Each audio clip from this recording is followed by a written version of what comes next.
My hope is that everyone I contact will fit in some way under this category. The truth is, very few will. So let me caution you that if you fit here because you have an expected inheritance, or a settlement or a debt someone owes you, well, I wish you luck. I really do. But perhaps you should check out the other options and put one or more of those in place just in case these hopes don't materialize. Or worse, if you really don't fit in this group, trying these things may result in frustration and a much worse outcome. Option number 1. Of course, in this category, you can reinstate your mortgage. You may have received something with language telling you that your mortgage has been accelerated and that the whole amount is due, not just the back payments. Almost all mortgages have language like this. However, the state laws give you the right to bring everything current during that 90-day period of equitable redemption. So don't despair. You should know, however, the amount to reinstate grows rapidly with time, and at any point in time it will likely be more than you thought it was.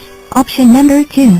The second thing you may be able to do, especially if you document that you can come up with part of the back payments you owe over several months, is to try to negotiate a forbearance agreement.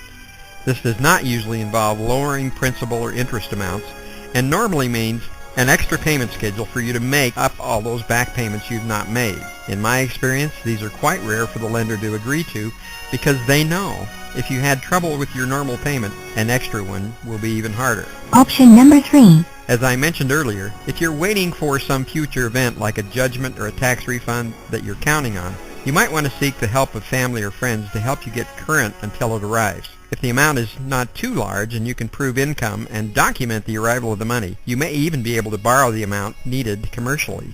Or I guess you could look up your neighborhood mobster. Just kidding.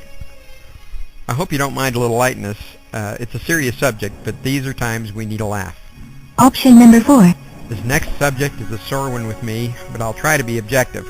Chapter 13 bankruptcy is available to interrupt the foreclosure process. Now, don't confuse that with Chapter 7. That can do other things to protect you, but it does nothing to stop the foreclosure, and that's our subject.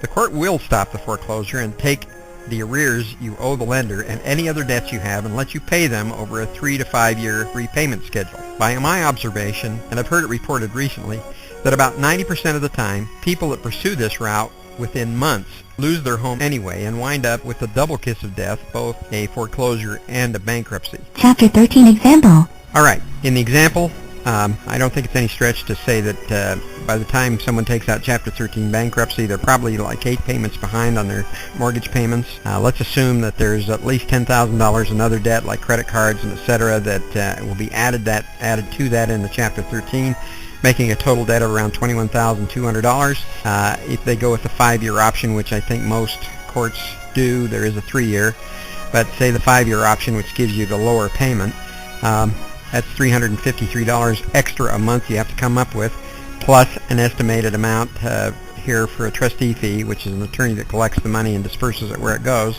That means your new additional monthly payment is $388, plus your current payment of $1,400, meaning now you've got to come up with $1,788 a month. That additional $388 can't help you as far as financial stress you may be in, or you may have been in.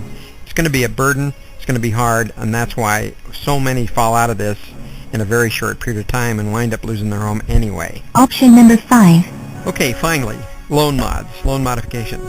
It's a relatively new thing that's on the horizon, and they are an option for you. The Obama administration has a program called Making Home Affordable, and there are lots of entities involved in trying to make this happen for you. I've included links on this page about this.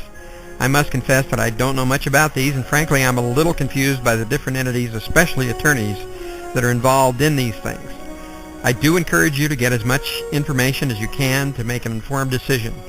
My concern here is that I read an article on UPI.com, that's United Press. Out of 850,000 applications, only about 7% of them have been successful so far. That's a very meager amount, so this is an uphill battle no matter how you look at it. Finally, let me say to you, and everyone facing a similar situation, regardless of which option you may prefer to pursue, you'd be best served to pursue many. I've seen so many times people decide on one thing to pursue and then wait for an answer on that, like a forbearance or a loan modification or that settlement they're expecting. And in the meantime, the foreclosure time bomb is ticking, and the answer never ever comes, or it comes too late to do anything else. Attack this on many fronts, but based strictly on what you're really capable of doing and not on some irrational hope. It's critical to take the emotion out of the situation and to coldly calculate your best realistic moves.